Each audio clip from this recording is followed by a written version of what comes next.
The morning sun poured through the tall windows of Mama Beezy's bakery, making the marble countertops shine like mirrors. Everything in the shop had its place. The pastries sat in perfect rows behind spotless glass. The floor gleamed so bright you could see your reflection. Even the napkins were folded into tiny triangles, each one exactly the same size. Mama Beezy stood behind the register wearing her crisp white uniform, not a wrinkle anywhere. Her hair was pulled back tight, and her gold earrings caught the light every time she moved her head. She smiled at the customers who could afford her prices, the ones who arrived in clean clothes and spoke with proper grammar. Those were her people, the ones who understood quality. "Yes, Mrs. Adeyemi, I saved 3 loaves of the cinnamon bread just for you," she said sweetly, boxing up the order with quick, practiced movements. "Your daughter's birthday party will be perfect." The smell of cinnamon and sugar filled the air, mixing with the rich scent of butter and warm dough. The ovens hummed in the back room. The cash register dinged with each sale. Mama Beezy loved that sound. It meant success. It meant she had built something important. She glanced at the clock. Almost noon. The lunch crowd would arrive soon. Businessmen in pressed shirts, government workers on their break, ladies who lunched and gossiped about their neighbors. She straightened a stack of cake boxes and wiped an invisible smudge from the counter. That's when she saw him through the window. An old man was walking slowly down the street, moving like each step hurt. His clothes hung loose on his thin frame, faded and patched in several places. His gray beard was tangled and dusty. He carried nothing, no bag, no wallet she could see. Just empty hands and tired eyes. Mama Beezy's jaw tightened. She knew his type. They wandered in sometimes, asking for day-old bread or water, their hands out like the world owed them something. She had worked too hard to let her bakery become a charity house. The old man stopped in front of her door. He looked at the golden letters painted on the glass. Mama Beezy's Fine Bakery, St. 2015. He hesitated, like he wasn't sure he should enter. Then, slowly, he pushed the door open. The bell above chimed, a bright, cheerful sound that seemed wrong somehow. Chinita stepped inside, and the conversations around him got quieter. A woman holding a bag of meat pies moved away from him. A man in a business suit wrinkled his nose and turned his back. Chinita noticed, but he didn't react.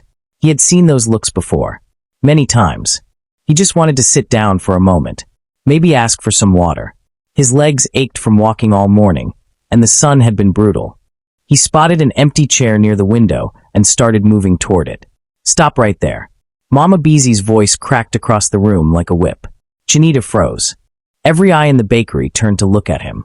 Mama Beezy came out from behind the counter, her face hard as stone. "This is a respectable business. We don't allow people like you to loiter here." She said the words "people like you" slowly, making sure everyone heard. "I only wanted," Chinita began, his voice soft and rough at the same time.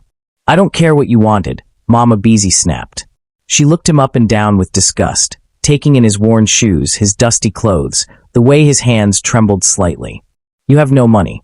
You smell like the street. And you're driving away my real customers." A few people nodded in agreement. One mother pulled her child closer, as if poverty was something you could catch like a cold. Chinita's shoulders sagged. He had survived things these people couldn't imagine. He had given years of his life protecting strangers. But standing here, being looked at like garbage, somehow felt worse than any mission he'd ever run. "Please," he said quietly. "I'll leave. I just need a moment to rest my—" "Leave now," Mama Beezy shouted, pointing at the door. Her perfect face twisted with anger and something else, fear maybe, that his presence would stain her perfect world. Chinita turned toward the door, moving as quickly as his tired legs would carry him. But it wasn't fast enough for Mama Beezy. "Did you hear me? I said now." She marched across the gleaming floor, her shoes clicking like gunshots against the tiles. The other customers stepped back, creating a circle of empty space around the old man. Nobody wanted to be too close when trouble happened. Nobody wanted to get involved. Chinita raised his hand in a peaceful gesture. "I'm going, Ma. Please, I mean no." Mama Beezy didn't let him finish. She placed both hands on his shoulder and shoved him hard toward the exit. Chinita stumbled backward, his worn shoes sliding on the polished floor. He nearly fell but caught himself against a table at the last second. The chairs scraped loudly. A woman gasped. A glass of water tipped over, spilling across the white tablecloth. "Look what you did." Mama Beezy's voice got even louder. You're destroying my property now. Get out. Chinidu straightened slowly, gripping the table edge for balance. His face burned with shame. Around him, people whispered to each other behind their hands. Some looked uncomfortable, but said nothing. Others smiled slightly, glad the problem was being handled. I apologize for the water, Chinidu said quietly, reaching to wipe it with his sleeve. Mama Beezy slapped his hand away. Don't touch anything. Your filthy clothes will make it worse. She grabbed a clean napkin and dabbed at the spill herself, muttering under her breath about ruined linens and disrespectful vagrants. A teenage boy near the window pulled out his phone, recording. This would make a good video for his friends, a crazy beggar getting thrown out of a fancy bakery. Mama Beezy noticed the phone and straightened up, suddenly aware that people were watching. Good. Let them see how she protected her business. Let them know she didn't tolerate nonsense. This table is reserved, she announced loudly, gesturing to the spot where Chinidu had steadied himself. Reserved for paying customers. Not for people who wander in from God knows where, smelling like they haven't bathed in weeks. I have bathed, Chinidu said softly, but his voice was so quiet that barely anyone heard. Then you need to bathe again. Someone called from the back. A few people laughed. Mama Beezy smiled at that. The crowd was on her side. That made her bolder. In fact, all of these tables are reserved. Every single chair in this bakery is for customers only. Do you see a sign that says free rest stop for beggars? Do you? Chinidu shook his head slowly. Then what made you think you could just walk into my establishment and take up space? Mama Beezy moved closer, backing him toward the door. I work hard every day to keep this place clean and respectable. I wake up at 4 in the morning to bake bread. I pay my bills. I follow the law. And then people like you come in here with your empty pockets and sad eyes, expecting handouts. I didn't ask for anything, Chinidu said, his voice a bit stronger now. You asked for my space, my air, my time. Mama Beezy was on a roll now, performing for her audience. Do you know how much it costs to run a business? To keep the floors this clean? To maintain standards? She reached out again, this time grabbing his elbow to guide him forcefully toward the exit. Her grip was tight, her nails digging into his thin arm through the fabric of his jacket. Chinidu tried to pull away gently. Please, Ma, don't. But Mama Beezy held on, pushing him step by step across the bakery floor. Other customers moved their chairs out of the way, clearing a path like he was diseased. The teenage boy kept recording, zooming in on Chinidu's face, catching every moment of his humiliation. They were 5 steps from the door when the bell chimed again. The sound cut through the tension like a blade. Mama Beezy looked up, her hand still gripping Chinidu's arm, and her expression shifted from righteous anger to something else, something like respect, or maybe fear. Inspector Tun Balagan stood in the doorway, his police uniform crisp despite the crutches under his arms. Beside him, perfectly still and alert, sat Zaki, a German shepherd with intelligent dark eyes and a vest that read K9 unit in bold letters. Mama Beezy released Chinidu's arm immediately, smoothing down her uniform as if she hadn't just been dragging a man across her bakery. Her face transformed in an instant, the anger melting into a practiced smile, the kind she used for important customers. Inspector Balagan. What a pleasant surprise. Her voice went high and sweet, like honey poured over glass. Welcome, welcome. Please come in. Inspector Tun nodded politely, but didn't return the smile. He was young, maybe 30, with sharp eyes that seemed to notice everything at once. The crutches made soft clicking sounds as he moved carefully into the bakery. His left leg was wrapped in a cast from ankle to knee. Despite the injury, he stood straight, his uniform perfectly pressed, his badge gleaming in the sunlight. Zaki moved beside him with the discipline of a soldier. The dog's ears were up, alert. His tail stayed level, not wagging, not aggressive, just ready. The other customers shifted in their seats, suddenly sitting straighter. Phones disappeared into pockets. The teenage boy stopped recording. Nobody wanted trouble with the police. I hope I'm not interrupting, Tun said, his voice calm and professional. His eyes swept the room, taking in the scene, the spilled water, the cleared path to the door, Chinidu standing near the exit with his head down. Not at all, not at all. Mama Beezy waved her hand dismissively. I was just handling a small situation. Nothing that concerns the law, Inspector. Just a confused man who wandered in by mistake. Tun's gaze settled on Chinidu for a long moment, then moved back to Mama Beezy. I see. Please sit. Sit anywhere you like. Mama Beezy rushed to pull out a chair at the best table, the one by the window with the cushioned seat. Can I get you something? Fresh chin-chin, meat pie, coffee. Everything is on the house for our police officers. We appreciate your service so much. That's kind of you, Tun said, but he didn't move toward the offered chair. Instead, he looked around at the other customers. Busy morning. Oh yes, very busy. Business is wonderful, praise God. Mama Beezy clasped her hands together. The Lord has blessed this bakery. We serve only the finest. Are all these tables actually reserved? Tund interrupted, his tone still polite but with an edge now. Or just reserved for certain people. The room went very quiet. Mama Beezy's smile flickered. I'm sorry. I heard you say all the tables were reserved. Tund gestured with his chin toward the empty chairs. But I count at least 4 open seats. Well, those are. They're for customers who called ahead, you see. We take phone orders and... Do you have a reservation book? Mama Beezy blinked. A what? A book where you write down reservations. Names, times, that sort of thing. Tun's expression stayed neutral, but something in his eyes suggested he already knew the answer. We keep it in the back, Mama Beezy said quickly. For organization purposes. Hum. Tun shifted his weight on the crutches, and a flash of pain crossed his face. Zaki immediately looked up at him, concerned, but the inspector gave a small hand signal, and the dog relaxed. A woman near the counter spoke up nervously. Inspector, if you need to sit, you can take my table. I was just leaving anyway. Tun smiled at her. That's very kind, ma'am. Thank you. He moved toward the table, his crutches clicking against the floor. Zaki stayed perfectly at his side, matching his pace. As Tun passed Chinidu, he paused. The old man had pressed himself against the wall, trying to be invisible, trying not to cause any more trouble. Good afternoon, sir, Tun said to him, his voice respectful. Chinita looked up, surprised. Nobody had called him sir in a very long time. Good afternoon, officer. Are you all right? The simple question, asked with genuine concern, seemed to catch Chinidu off guard. His eyes got shiny, but he blinked quickly and nodded. Yes. I'm fine. I was just leaving. Were you leaving, or were you being forced to leave? Tund asked quietly. Before Chinidu could answer, Mama Beezy jumped in. Inspector, really, this is just a misunderstanding. The gentleman wasn't. That's when Zaki's entire body went rigid. The dog's ears shot forward. His muscles tensed like coiled springs. Every part of Zaki's body locked onto Chinidu with an intensity that made the air feel electric. Mama Beezy stopped mid-sentence, her eyes widening.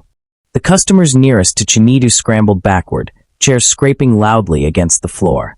The woman who had offered her table grabbed her purse and pressed herself against the wall. Zaki, heel, Tund commanded, his voice firm but not alarmed. The dog didn't move. Didn't even twitch.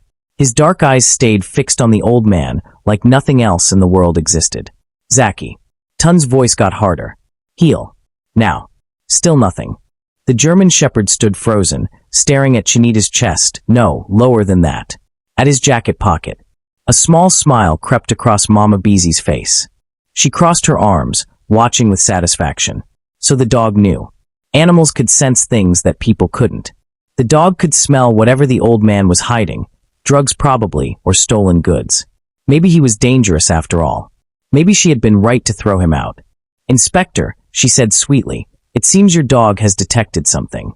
Tund frowned, shifting on his crutches to get a better look at his partner. Zaki, what is it, boy? The answer came fast and without warning. Zaki lunged. Several people screamed. The teenage boy ducked behind his mother. Mama Beezy gasped and jumped back, expecting blood, expecting the dog's teeth to sink into the old man's arm. But Chinita didn't flinch.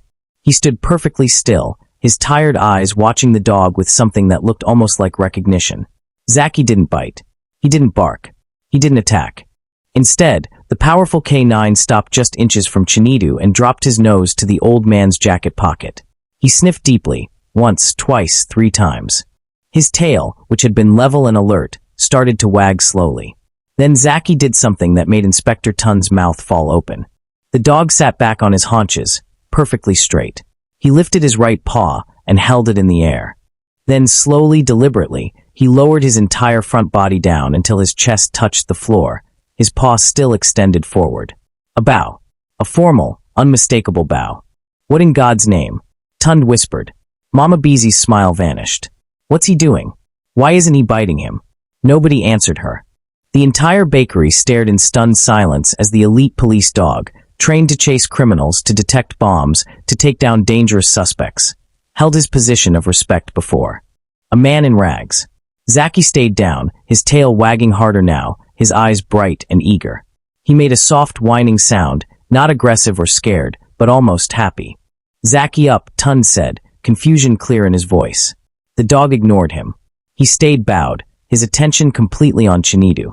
Chinida's hand moved slowly toward his pocket, and Mama Beezy tensed, ready to shout a warning. But the old man's movements were gentle, careful. He reached down and placed his weathered hand on Zaki's head, scratching behind the dog's ears. Good boy, Chinida said softly. At ease, soldier. And just like that, Zaki stood up, but he didn't return to Tund's side. Instead, he pressed against Chinida's leg, leaning into him the way dogs do when they trust someone completely. Tund stared at his partner like he'd never seen him before. Zaki doesn't do that. He doesn't bow. He's not trained to bow. The inspector's voice was quiet, but shaking slightly. The only time K9 units show that kind of respect is when they're trained specifically to recognize. He trailed off, his eyes narrowing as he studied Chinida more carefully. Recognize what? Mama Beezy demanded. What are you talking about? But Tund wasn't looking at her anymore. He was looking at the way Chinida stood. The straight spine despite the exhaustion, the controlled movements, the calm in his eyes even after being humiliated. He was looking at the way the old man had said at ease, soldier with the natural authority of someone who had given commands before. Sir, Tund said carefully, what's in your pocket? Chinida's hand hesitated over his jacket pocket. His fingers trembled slightly, not from fear but from something deeper, a reluctance to expose what he had kept hidden for so long. It's nothing important, he said quietly. Just an old piece of metal. Metal? Mama Beezy scoffed, her confidence returning. So he is carrying a weapon. Inspector, arrest him. He's been lying this whole time. Tund held up his hand, silencing her. His eyes never left Chinida's face. Sir, I need you to understand something. Zaki isn't reacting to danger. If you had a weapon, he would alert differently, aggressive stance, loud barking, positioning himself between you and civilians. He gestured to where the dog still leaned peacefully against the old man's leg. This is something else entirely. Then what is it? Someone called from the back of the bakery. Tund moved closer, the crutches clicking steadily. In the K9 unit, we train dogs for many things. Attack work, drug detection, bomb sniffing. But some dogs, the very best ones, get additional training. Elite training. He stopped a few feet from Chinidu, studying him carefully. They learn to recognize certain scents, certain objects, things that deserve respect. The bakery was so quiet you could hear the ovens humming in the back room. Zaki was trained in a special program, Tund continued. He spent 6 months learning to identify active military personnel, veterans, and he paused, watching the dog's behavior, and holders of specific military honors. Mama Beezy laughed nervously. This man, a soldier? Look at him. He can barely stand up straight. But Tund wasn't laughing. His expression had shifted from curiosity to something like awe. The bow position, front down, paw extended, that's not standard training. That's reserved for the highest recognition protocol. We only saw it twice during my entire K9 certification course. His voice dropped lower. Both times, the person being honored carried a medal of valor. The words hung in the air like smoke. Chinida closed his eyes briefly. When he opened them again, they were wet with unshed tears. Please, sir, Tund said, his voice gentle now, respectful. Will you show me what's in your pocket? For a long moment, Chinida didn't move. The shame of the morning, the stares, the whispers, the hands pushing him toward the door, all of it pressed down on him like a physical weight. He had spent years trying to disappear, trying to be invisible, trying to forget the man he used to be. But Zaki hadn't forgotten. The dog's training ran deeper than human prejudice. Deeper than dirty clothes and gray beards and empty pockets. Slowly, Chinidu reached into his jacket. The fabric was worn thin in places, patched with mismatched thread. His hand emerged holding something small, clutched in his fist. The teenage boy stood on his chair to see better. The woman by the window leaned forward. Even Mama Beezy craned her neck, though her face still held disbelief. Chinidu opened his hand. Resting in his palm was a silver star, tarnished with age but still clearly visible. It hung from a faded green and yellow ribbon. The edges were worn smooth from years of being carried. Engraved in the center was the Nigerian coat of arms, an eagle, a shield, and beneath it, tiny letters that read, "For valor beyond duty." Inspector Tun's breath caught in his throat. His hand moved automatically to his forehead in a sharp salute, despite the crutches making him wobble slightly. "Sir," he said, his voice thick with emotion, "on behalf of the Nigeria Police Force, it is my honor." "What does that mean?" Mama Beezy interrupted, her voice shrill. "It's just an old medal. Anyone can buy those at the market." Tun's head snapped toward her, his eyes flashing with anger for the first time. "You cannot buy that medal, madam. You cannot earn it by asking.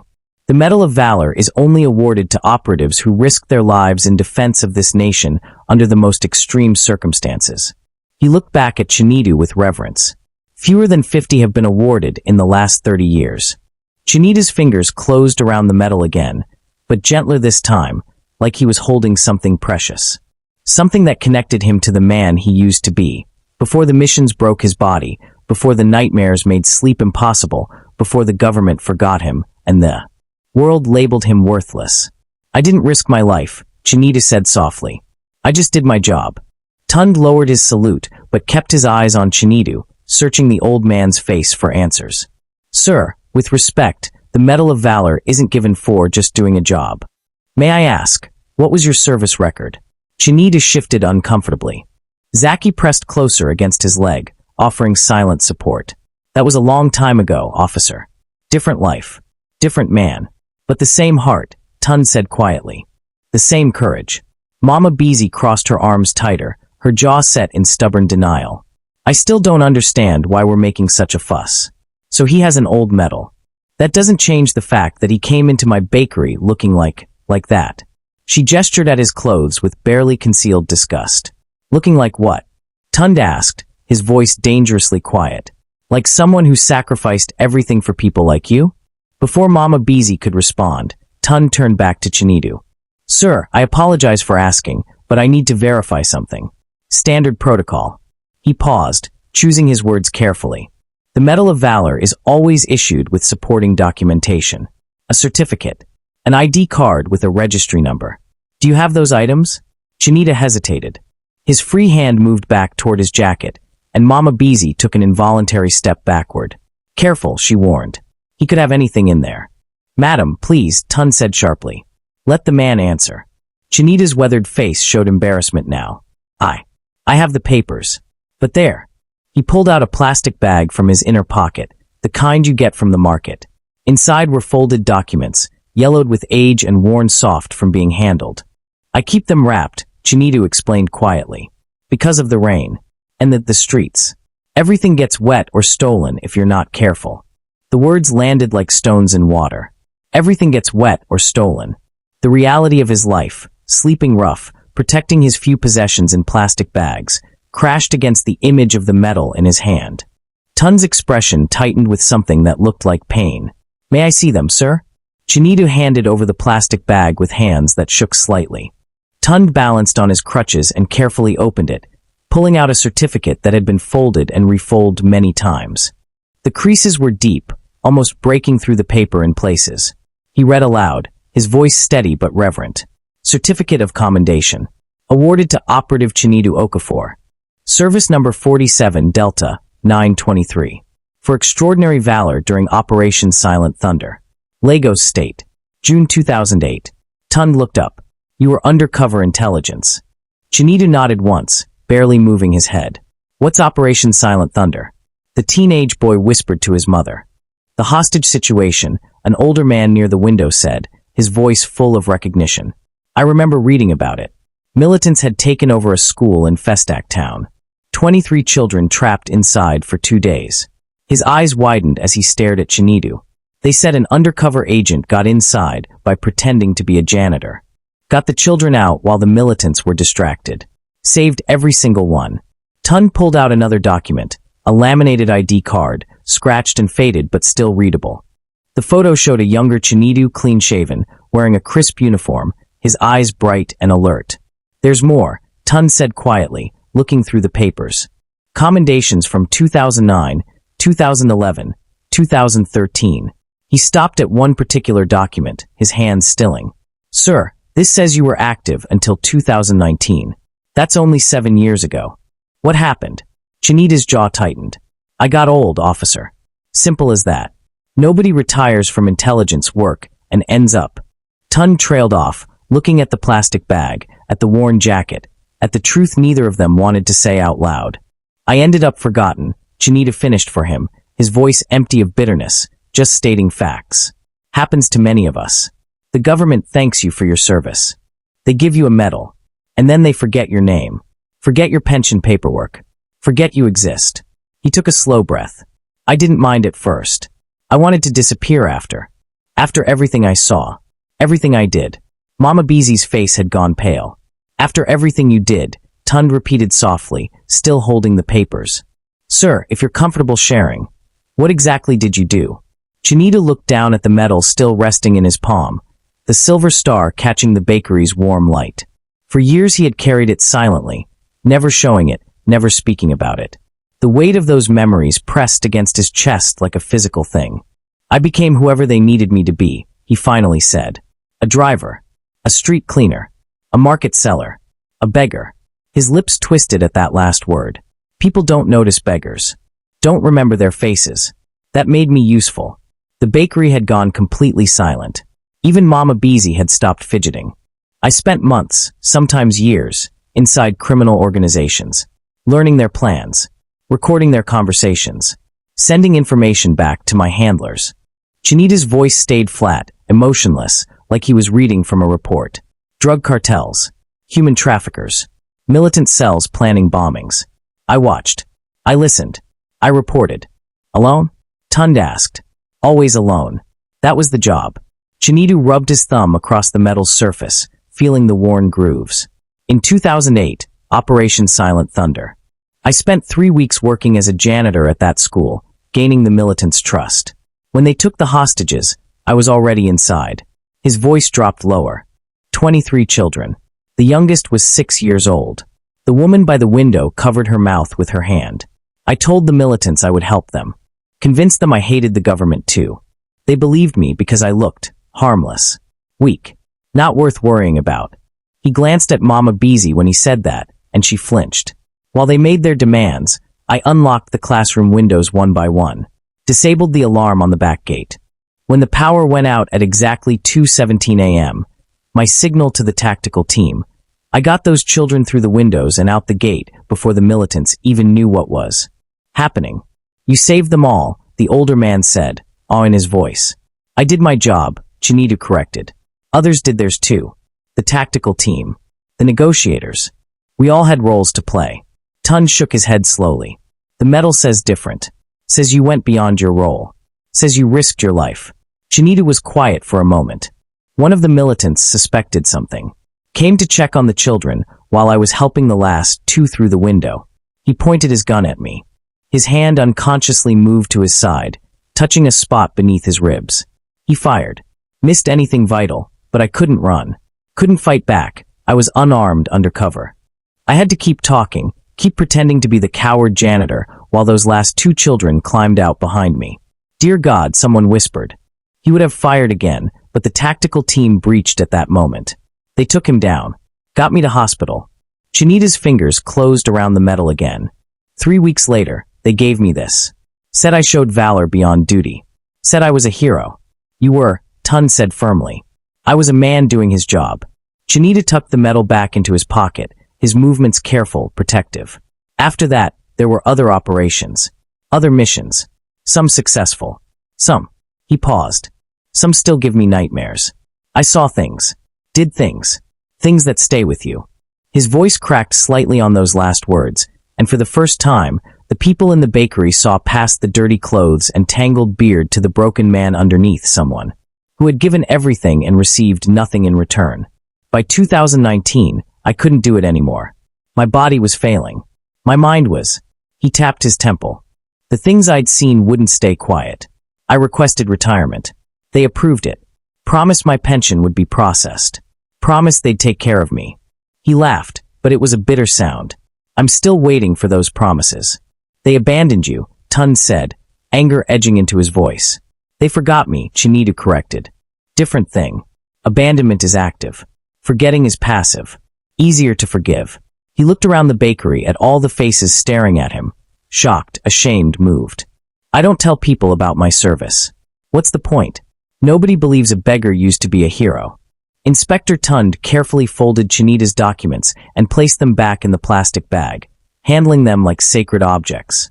Then, despite the crutches, despite the cast on his leg, despite the obvious pain it caused him, he straightened to full attention.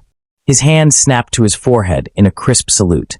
Operative Chinito Okafor, he said, his voice ringing clear across the bakery. You may not wear the uniform anymore, but you are still a soldier. Still a protector of this nation. And you deserve to be treated as such. Chinita's eyes grew shiny with tears he refused to let fall. Officer, please. You don't have to. Yes, I do. Tund held the salute, unwavering. I became a police officer because of men like you. My father was killed in a bombing in 2007. Would have been another in a long list of victims except someone, an intelligence operative, had warned the authorities about the location. They evacuated most of the building before it happened. Only 3 people died instead of 40. His voice thickened. I never knew who that operative was. Never got to thank them. So I thank you now on behalf of every family whose father came home because someone like you was watching. Someone like you was risking everything in the shadows. The teenage boy stood up slowly from his chair. Then, awkwardly, like he'd seen it done in movies but never practiced, he saluted too. One by one, others rose. The older man by the window. The woman with her child. Even the businessman in the expensive suit who had turned his back earlier now faced Chinito with his hand raised in respect. Mama Beezy remained seated, her face the color of ash. Her hands trembled in her lap. Tund finally lowered his salute and turned to address the gathered crowd.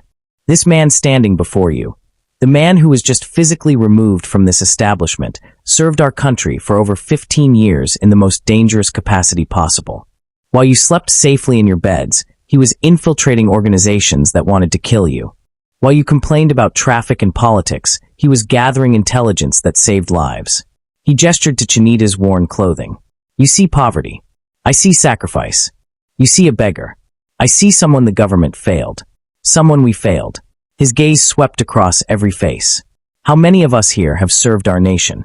How many of us have risked even one day of comfort for a stranger's safety? Silence answered him. And yet we feel qualified to judge, to push, to humiliate. Tund's eyes landed on Mama Beezy, and she shrank in her chair. We reserve our clean tables and our precious chairs for paying customers, as if money makes someone worthy of basic human dignity. Mama Beezy opened her mouth, then closed it again. Her earlier confidence had evaporated completely. The woman who had offered her table to Tund approached Chinita now, her eyes red with tears. Sir, I'm so sorry. I moved away from you when you came in. I was wrong. I am deeply ashamed. You didn't know, Chinita said quietly. That's not an excuse. She reached into her purse and pulled out a folded bill, trying to press it into his hand. Chinita stepped back, shaking his head. I don't want charity, Ma. I never wanted charity. I just wanted. He looked around the bakery, at the beautiful displays, the clean tables, the warm lights. I just wanted to sit somewhere that didn't smell like the street. Just for a few minutes. To remember what normal felt like. The words broke something in the room. Several people wiped at their eyes. Mama Beezy finally stood, but she couldn't meet anyone's gaze. Her perfect bakery suddenly felt tainted, not by Chinita's presence, but by her own actions. The gleaming floors and polished counters seemed to mock her now. What good was cleanliness if your heart was dirty? She started, her voice barely a whisper. I didn't know. You didn't ask, Tund said coldly. You saw a man who looked different and decided he was less than you. Less than your precious reputation. Less than your standards. He practically spat the last word. Mama Beezy's hands twisted together. I was protecting my business. From what? From someone who sacrificed everything to protect people like you? Mama Beezy stood frozen, her mouth opening and closing like a fish pulled from water. Every excuse that came to mind sounded hollow, even to her own ears. Around her, the customers she had been so proud to serve now looked at her with something between pity and disgust. I apologize, she finally managed, but the words came out weak and mechanical. She took a tentative step toward Chinito. Sir, please. I was wrong. I should have. You should have treated me like a human being, Chinita said simply. No anger in his voice. Just truth. Not because of a medal. Not because of my service. Just because that's what decent people do. Mama Beezy flinched as if slapped. Chinita carefully tucked the plastic bag of documents back into his jacket, his movements deliberate and dignified despite the worn fabric. Zaki remained pressed against his leg, the dog's loyalty unwavering even as his handler watched. I'll leave now, Chinita said quietly. As you asked. No. Tund moved to block the door, his crutches clicking firmly against the floor. Sir, with respect, you came here for a reason. You wanted to sit. To rest. That basic dignity was denied to you, and that's not right. He turned to Mama Beezy. Madam, I believe you owe this man more than words. Mama Beezy's face burned with shame. She could feel every eye in the bakery on her, judging her the way she had judged Chinidu. The weight of it was crushing. Please, she said, gesturing weakly toward the best table, the one by the window with the cushioned chair she had offered to Tund. Please sit. Have anything you want. Everything it's free. It's the least I can do. Chinita looked at the offered table, at the soft chair, at Mama Beezy's trembling hands. For a moment, something flickered across his face. Temptation, maybe, or exhaustion. His legs did ache. He was hungry. The smell of fresh bread had been calling to him since he'd first walked through the door. But then he straightened his shoulders, and despite the worn clothes and the gray beard, everyone in that room could suddenly see the soldier he used to be. The operative who had fooled militants and criminals and death itself. No, thank you, he said with quiet dignity. I don't accept charity. Not from people who only offer it after they've been shamed into kindness. The words landed like hammer blows. But sir, Mama Beezy started. I came into your bakery as myself, Chinidu interrupted gently. A tired old man who wanted to rest. You decided I wasn't worthy. That my appearance made me less valuable than your reputation.